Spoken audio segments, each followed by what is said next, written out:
As is clear by the way the series is marketed and stylized, the audience for these games is clearly for children. You know, children like these, fun-loving and impressionable children. So, why are some battles just really hard? Now, I know that most battles in RPGs in general can be really easy if you just grind levels and quite hard if you don't grind levels, but these are some battles that in most games when I just play through it without being super under or over leveled, they're pretty damn hard. I'm not sure what else needs to be explained here other than that these are just story battles, no stuff from Battle Towers, Battle Frontier, or Battle Maison. Let's just talk about some hard battles.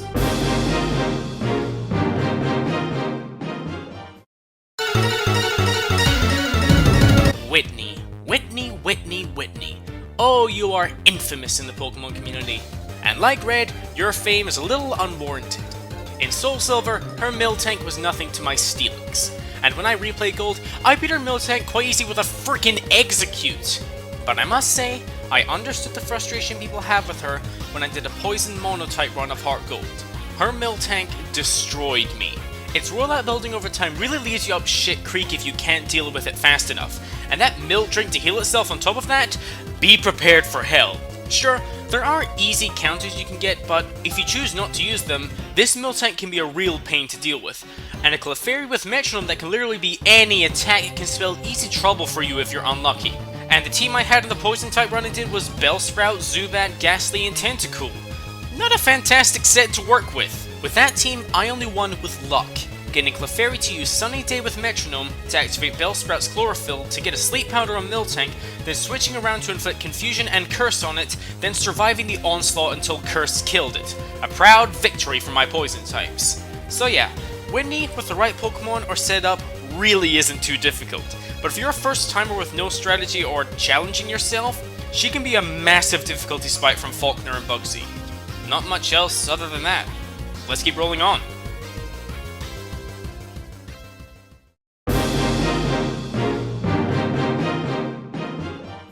In last week's video, I mentioned that I utterly adored the battle with Cynthia, saying it's one of my favorite champion battles in the series, but I said something else about it as well. What was it? Alright, Cynthia's really hard! Out of all the champions in the series, I always have the most trouble with her out of all of them. I went over her entire team the last countdown, but I'll read them off quickly. Spiritomb, bulky special attacker with no weaknesses. Roserade, fantastic in special offense and defense. Milotic, bulky water type with move diversity and frickin' Mirror Coat for pesky electric and grass types. Lucario, hard-hitting mix attacker with priority moves. Either bulky Gastrodon or bulky Togekiss, all with great attacking capability as well. All topped off with one of the series' best sweepers, Garchomp, with high speed and attack that can surprisingly take a hit well from my experience. All of our team plays off each other fantastically, easily able to counter each other's weaknesses and deal out hefty amounts of damage, while also being able to take hefty amounts of damage, and that Garchomp is the stuff of frickin' nightmares. You need a good selection of Pokemon with plenty of move variety, and then train them up a lot to take her down. But while Cynthia was always hard, I never had to reset and try again or go off and grind after losing. I was always able to beat her on a first attempt. Easily the hardest champion for me, but nothing reset or try again worthy. A hard but very satisfying battle.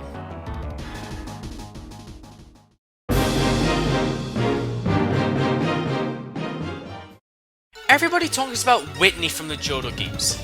You know what I think? Claire was always a lot harder. Why does nobody talk about her? In every playthrough of any Johto game, Claire's given me trouble. For one, she's a Dragon-type gym leader, in a game where there were only 2 Dragon-type evolution lines. Fine for her, but not so great for you, since you can't get a Dragon-type easily. There are some Ice types in Johto to deal with her crap ton of Dragonairs, and in Heart Gold Soul Silver there are a number of Electric types that can deal with her Gyarados, but they're not the problem. This thing is her goddamn Kingdra. Being a Water Dragon type, it only has one weakness: Dragon.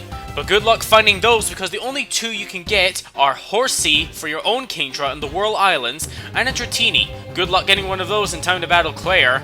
So there's almost no way to have the type advantage here. On top of that, depending on generation, Kingdra comes packed with Surf or Hydro Pump, Dragon Breath or Dragon Pulse, and Hyper Beam. All moves that can lay heavy damage against nearly every opponent. and to make matters worse, she can crank up the difficulty thanks to it also knowing Smokescreen, lowering your Pokemon's accuracy so it can just wreck the shot with you while you can't attack it. I mean, Jesus Christ! Screw Whitney, Claire is the most difficult trainer in Johto. Whitney was a spike from the other gym leaders, but with a counter, you can win. No such luck here. Screw you and your dumbass Kingdra, Claire.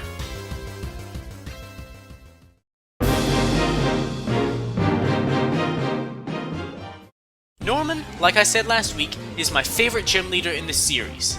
But he's a hard as hell gym leader as well. Man, why are normal type gym leaders always so strong? Whether you play the original Hoenn games or the remakes, he is a powerhouse of the most epic proportions, with Emerald in particular having him with a Spinda that loves to make you hit yourself with confusion and comes with Psybeam to deal with fighting types, and an incredibly fast Lanoon with Belly Drum to boost its attacking capability. His slacking in any game is absolutely brutal. Considering he's a Pokemon that has a 670 base stat total, 10 lower than Mewtwo, with a whopping 160 base attack and a surprising 100 base speed, this thing will tear you to shreds. I have never gone through this gym without at least a few of my Pokemon fainting. And he differs from game to game with the gym's signature move, in Generation 3 making sure you don't give this thing a status condition in fear of a double powered Facade, or in Gen 6 being prepared for a double powered Retaliate if you knocked one of his Pokemon out last turn. On top of these killer signature moves, his very slacking comes packed with various other deadly and painful moves, like Feint Attack, Slack Off, Encore, Yawn, Counter, Swagger, and Chip Away. This is one of those fights where there should be absolutely no shame in losing. This is a huge spike of a difficulty curve, especially considering how this battle comes pretty much right after the last gym battle with Flannery. But at least his slackings have a critical weakness in their Truant ability, which on occasion has allowed me to beat his strongest Pokemon with the likes of Aron and Trapinch, exploiting game design!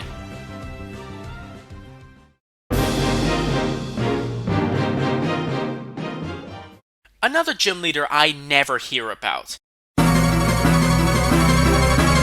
Any of you remember Fantina, particularly Fantina in Pokemon Platinum? I do. I do because I hate her with a burning passion. Why? Well, the preliminary fact is that she is a cocky, arrogant Frenchwoman with a huge ego, but more importantly because her Mismagius is way too strong for this point in the game. In nearly every playthrough I've done of Platinum, this goddamn Mismagius manages to effortlessly one-shot many of my Pokemon before I even have a chance to attack. It's pretty damn fast and even comes packing Shadow Ball, which is way too powerful a move for a third gym leader to have, as well as Psybeam and Magical Leaf for coverage, and even Confuse Ray. Yeah, she wasn't annoying enough! I've always needed to come at this thing with a combined assault by multiple Pokemon, just to take it down. She also comes packed with a bulky Duskull with Will-O-Wisp, Future Sight, Shadow Sneak, and Pursuit, as well as a fast annoying Haunter with Shadow Claw, Sucker Punch, Confused Ray, and Hypnosis. I know that people complain about Morty in Gold and Silver, but Fantina has always been the way worse offender in terms of Ghost-type gym leaders. And another thing, imagine doing this whole gym leader with only Ghost types yourself. It's a goddamn nightmare! Especially after using my Rotom and managing to set up 6 double teams on our Duskull, then our Mismagius comes out and lands a Shadow Ball anyway, and one hit kills me! Just my bullshit luck. I had to reset and retry with so many different strategies between my 3 Pokemon until I somehow managed to beat her. Just screw this gym leader. I hate battling her every time with her OP as hell Mismagius and obnoxious attitude. I hope you rot in hell.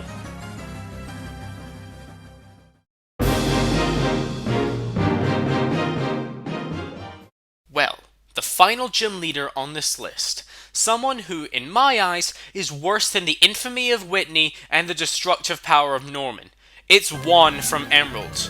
Oh, this guy is a pain in the ass.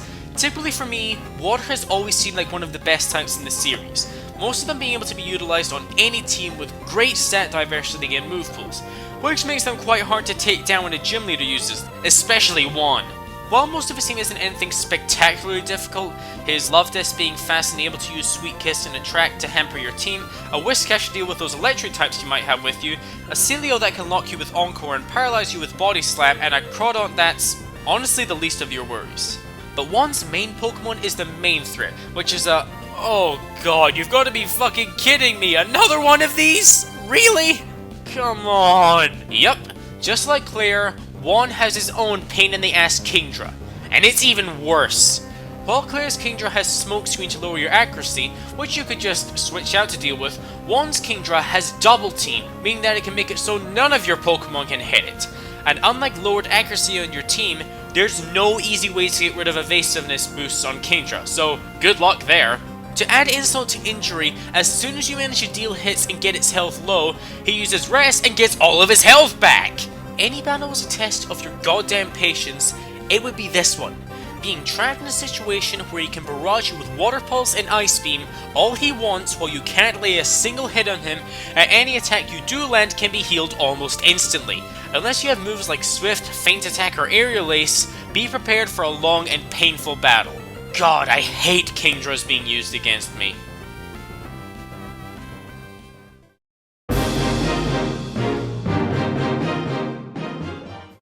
The final battle with N, like I've said, is my favourite battle from the Pokemon series, and I don't feel like I have to elaborate on this again. But the thing is, N is not the final character you face in Black and White before the credits.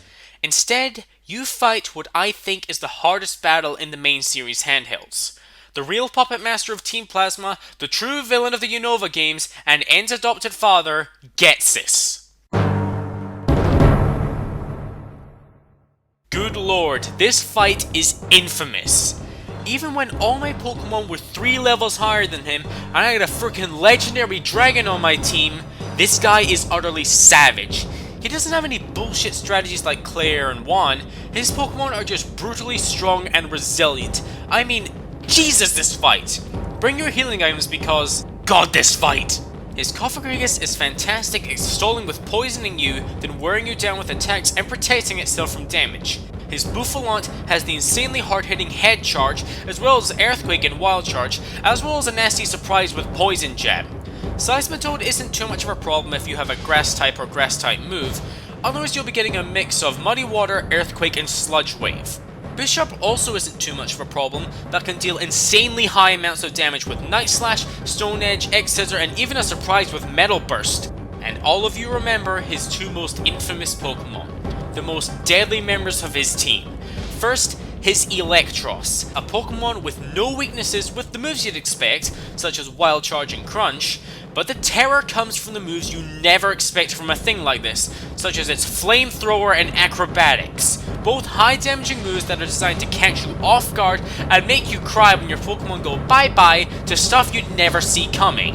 And finally, his Hydreigon. Oh my, this Hydreigon. This thing is the stuff of nightmares. This thing has a tendency to outspeed most of the opposition, and while having a Stab Dragon Pulse from a base 125 special attack stat, the terror of this thing comes from its insane coverage. With a selection of moves like Fire Blast, Focus Blast, and Surf, it has the capability of dealing with nearly any opponent. Facing Ghetsis is a really terrifying experience from his sheer power. He doesn't utilize any cheap and annoying strategies or any other luck-based stuff. He uses pure, unrestrained power, and he gets the job done. But there are 3 more entries to go.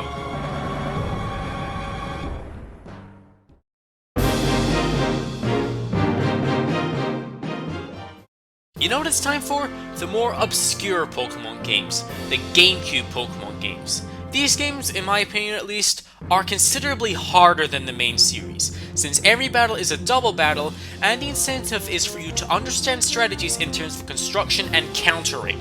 So like, every important battle in this game has an air of difficulty.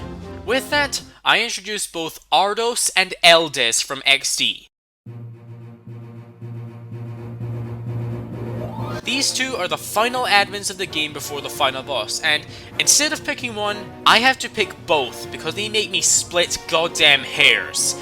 Let's kick this off with Ardos. He comes with 3 non-shadow Pokemon, an insanely fast and powerful Alakazam with all the elemental punches, a Heracross that's as tough as you'd expect it to be, and another fucking one of these! They're all tough customers, but it's his shadow Pokemon that are really a problem. For those that don't know, they made it so in only Pokemon XD that all Shadow Pokemon have Shadow-type moves that are super effective against all non-Shadow Pokemon.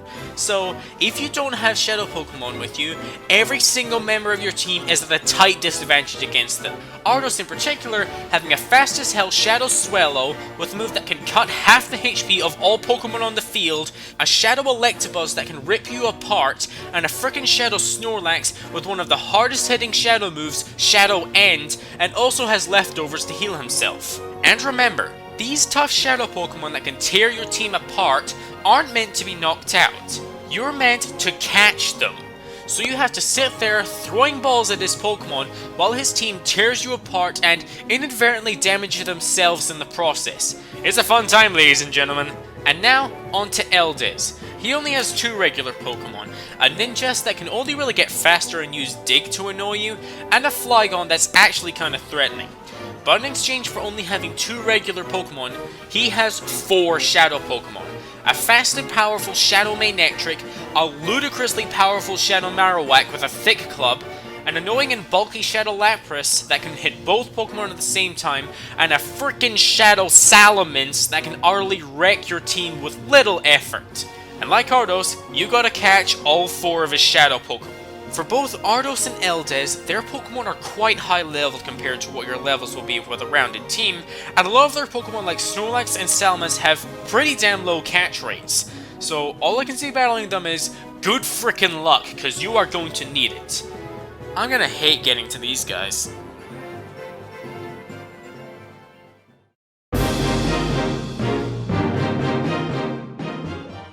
If any of you have gone all the way through Colosseum, you know about this guy. It's fucking Evis, ladies and gentlemen. You know, it gives you an idea how unfairly tough this battle is, when I have to grind for 5 hours to be 7 levels lower than him. The level jump here is absolutely absurd, but if you think the level jump is all there is and just requires several hours of grinding to win, believe me, you are horribly mistaken. Like Ghetsis, Evis here is unbelievably brutal. In every case of me playing this game, I grind for hours, and I can still only just barely manage to defeat him. His team is just unfair. That is the word to describe this battle. Unfair. Let's list off his Pokemon and strategies. A Salamence that can lower the attack stat of both your Pokemon on the field and comes packing Dragon Dance to boost its speed and attacking power with the moves Double Edge, Aerial Ace, and Dragon Claw. A Scizor, a Pokemon with only one weakness that packs Metal Claw and Silver Wind. While not too hard hitting, has a chance of raising his stats, with the plan of getting buffs from those moves and Sword Stance to finally ban past all those stat buffs to another member of his team. I'm a Champ, with Bulk Up to buff its attack and defense, then using moves like Rock Slide and Earthquake to hit both your Pokemon, and really laying the smackdown on a single target with Cross Chop. These next 2 Pokemon go together, and they are honestly the most terrifying combo on his team. A Slaking and a Slowking. Typically, Slakings are kept from being OP due to their Truant ability, only letting them move once every 2 turns. Well, I hope you're ready to shit your pants, as Slowking will use Skill Swap to swap their abilities, giving Slaking an immunity to being confused and allows it to attack every single turn, with Crush Claw, Aerial Ace, and Earthquake, and if he's in the mood, can use Bulk Up to have the same strength as Machamp.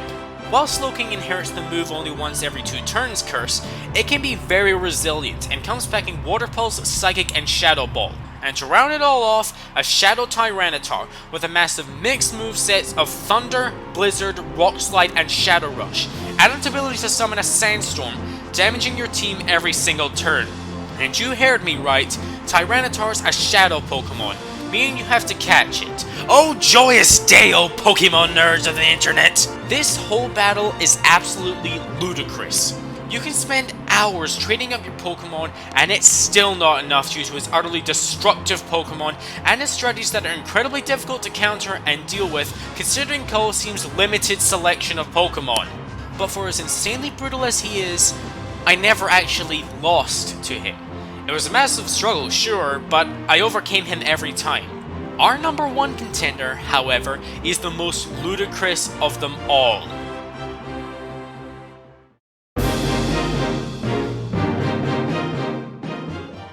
This is a boss I gave a mention to in my most tedious segments in Games List, and now he's getting a whole entry to himself.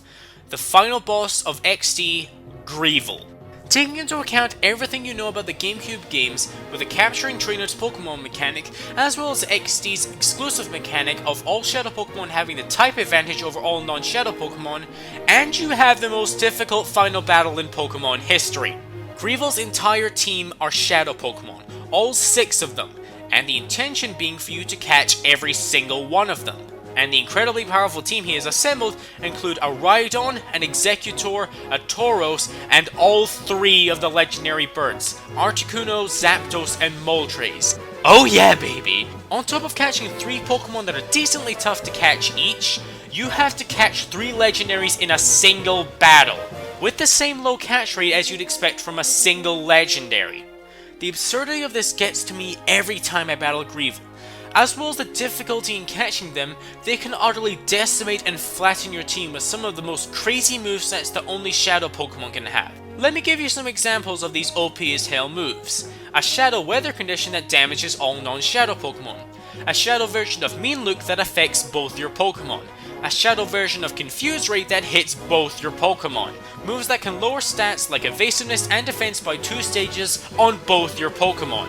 The legendary birds having respective elemental shadow moves that can inflict burn, paralysis, and the frozen condition on your Pokemon. And all of his Pokemon have insanely hard-hitting moves that can not only sometimes KO your Pokemon in a one hit and attack both your Pokemon, but also deal recoil damage to themselves, making dealing damage just to weaken them a really risky move. With such a powerful team and so many moves that will be banned from every single competitive tournament if they were an XD exclusive, defeating all his Pokemon is brutally difficult. But just remember that that's not the objective of this battle.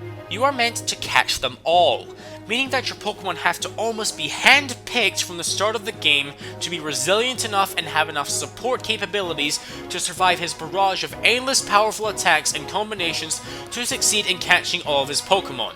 The only comfort in this battle is that you can defeat his Pokemon if you are really struggling and rematch him to catch the ones you didn't catch, if you don't mind watching the ending and credits every single time. But from the design, the intention is for you to catch them all in one go, and that concept, while not impossible, is absolutely insane. I'm the Speedster, and we'll have some fun when I get to Greevil. So much fun.